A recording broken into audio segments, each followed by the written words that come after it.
Welcome to our channel. Today we how to update Android manifest permissions for new play policies, detailed guide step by step clearly. Begin by opening your Android Studio project. Locate the Android manifest file. This file is usually found in the app/src/main directory. Open the Android manifest.xml file. Scroll to the permissions section of the file. Review the list of permissions currently declared. Compare these permissions with the latest Play Store policies. Identify any permissions that may require updates or changes. Remove any deprecated permissions that are no longer needed. If your app requires new permissions, add them here.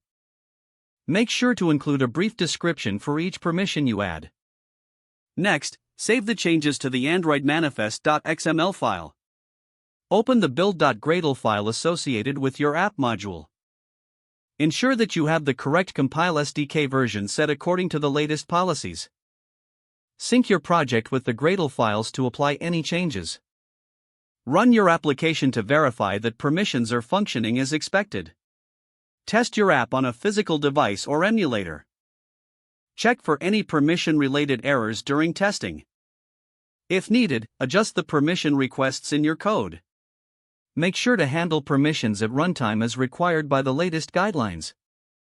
After completing testing, prepare your app for submission. Follow the steps for app submission to the Google Play console. Review the policy compliance checklist before finalizing your submission. Submit your updated app for review. Monitor for any feedback from the Play Store regarding your permissions.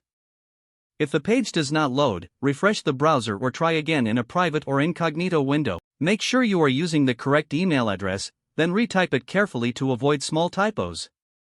If your password is not accepted, use the reset option and create a new strong password you can remember. Don't forget to like this video and subscribe to our channel for more step-by-step tech guides.